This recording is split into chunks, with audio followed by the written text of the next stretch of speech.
Hey dudes, welcome to episode 3 of Whiskey with Reagan. Today I've got a couple of my favorites. My favorite sipping whiskey over the last year or so has been this TX, just their normal blended whiskey. Some people hate me because I like it, but man, I am a fan. It's very mellow, got a very nice smell to it that helps bring everything in. I'm a big fan of it. So, not gonna, that might have been a little too much, but either way, I'm gonna set that right there, grab this guy and plug it, and there we go. All right. It's got a mellow smell to it that really, I don't know what it is, man. It makes it taste really, I'm not an aficionado, so don't be looking for words like body and stuff. I'm like, yeah, it smell good, I like it, me gusta. Oh man, that feels good. The biggest thing that I get a lot, man, that a lot of people hit me up with is, hey, why do you like 1911s so much? And I love 1911s. Actually, I like my 1911s. I don't know if I like yours or not. It's like, they're not all created equal. You got to spend a decent amount of money to get one that's super well fitted, unless you get some weird $500 unicorn, which I don't believe those exist. But at the same time, you know, if you got a $500 gun, it's a $500 gun, man. Enjoy it. So,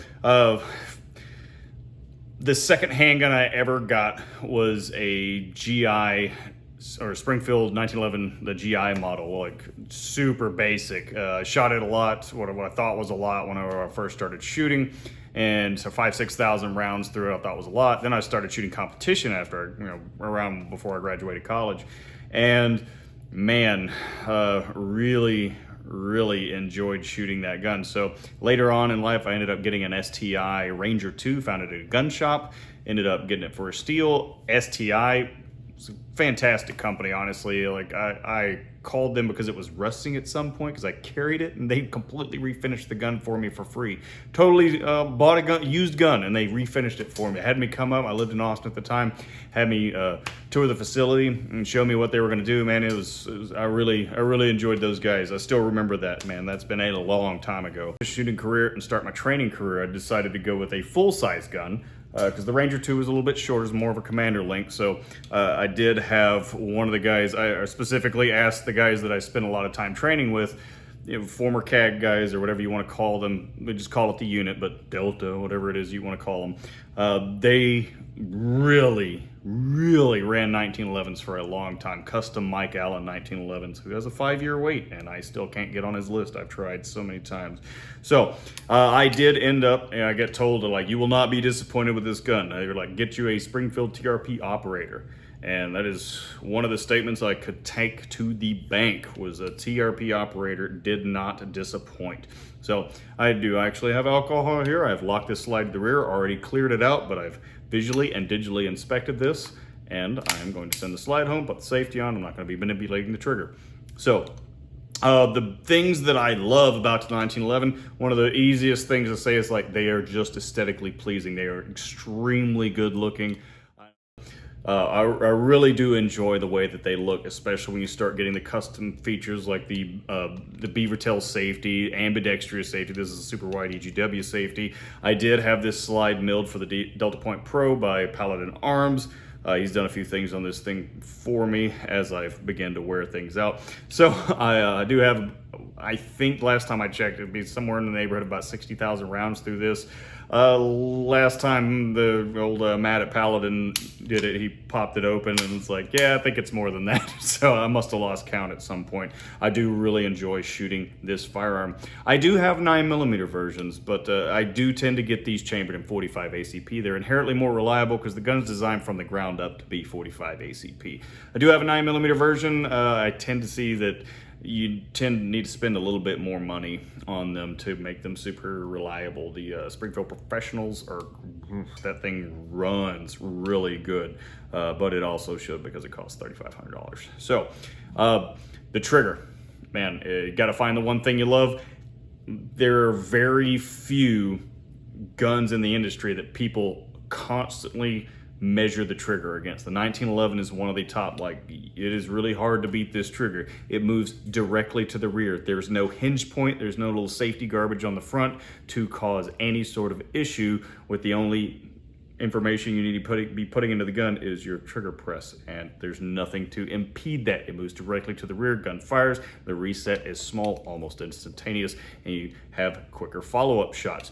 The all-steel construction tends to kind of make a baby out of the recoil 45 ACP. You know, you've got some felt recoil. You put this in 9mm, it doesn't do the shooting for you, but it almost feels like it. It's just great.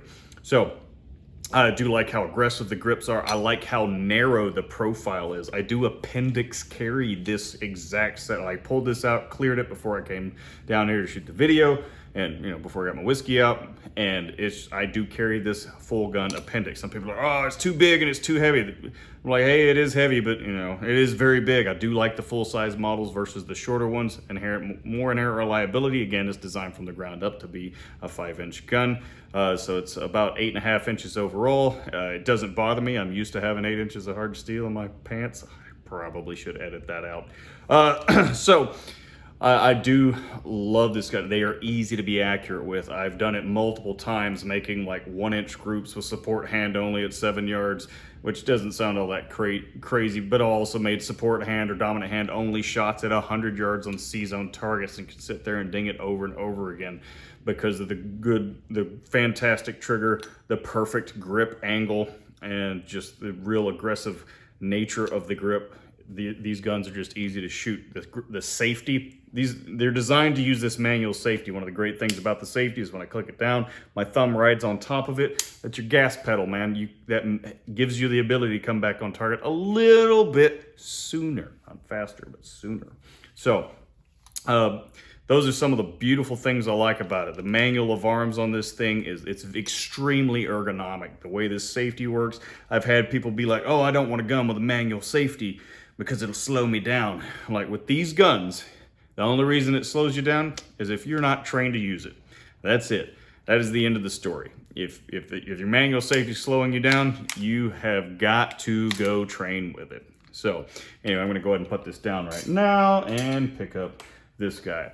So, man, there's a lot of other things I love about it. However, let's talk about the downsides, man. So the biggest one that I got, ammunition, man. It only holds 8 rounds plus 1 in the chamber. If you carry an extra 10-round magazine, I carry 19 rounds with me total. I do carry very good ammunition, but 19 rounds is pretty much where it's at. If you go with the 9mm versions, it's 10-round magazines, so potentially you could have 21 for a full concealed carry setup or open carry setup if you want. So that's the downside, ammunition capacity. The weight, it really doesn't bother me. I am not overweight. I'm not extremely fit or anything like that. I'm sure I'll have a video on Brazilian Jiu-Jitsu here later. But the weight really doesn't bother me. Some people it's going to. It's not a lightweight gun. So that's a definite downside. So ammunition capacity, that. All right, so the biggest one that I get all the time, they're not reliable. That's trash. I've shot these guns an enormous amount. There's a big story as to why the unit no longer uses these guns. Some dudes are like, oh, they weren't reliable. A lot of dudes don't like cleaning their stuff. And there's a whole big long story about that. If you talk to somebody who was involved in the changeover process where they went to the Glock 22 versus the 1911s, there's a big story about that, especially when the base commander had to send out to everybody email saying turning your 1911 or turning your gate badge. Nobody wanted the Glock 22. So, and I've got Glock 22s, so ease up. I'm not knocking it. They work. This thing is way easier to shoot and very, very accurate. So, the reliability, man, people jump on them. So, again, with the higher end guns, they tend to be more well fitted. They'll take a little more dirt. They'll take, like, people talked about doing the pickup and rattle test. Some of the World War II guys or Korea conflict guys were saying they would do that. And maybe with a stamp that like quickly made gun like those GI models were, that may be a thing. I don't really know that. With these, I'm like, the one I got here, it fits tight, and I have ran that thing slap full of mud. One of the best arguments for the reliability of this gun is I actually went to a Dan Brocos class, or lead faucet tactical class with Dan Brocos, through shooting symposium somewhere in the 2019 time frame, and we did about 8 hours on the range doing basically a vehicle tactics course, shooting underneath vehicles, through vehicles, blah, blah, blah, blah, blah. It had rained really bad the night before, and we were in just mud up to our ankles, doing flat face prone, where you jam the magazine, basically base of the magazine, base of the gun down into the dirt. Well, there's a foot of mud, not really a foot, about 6 inches of mud. And so you're actually like jamming the gun into the mud, shooting. We locked up 2 of the HK USP 45s that Flannel Daddy likes, like to the point like the one dude like retired it, and the next morning I had to open it for him by just beating the crap out of the grip to try and get that thing to open. It wouldn't fire, and there was a live round stuck in it.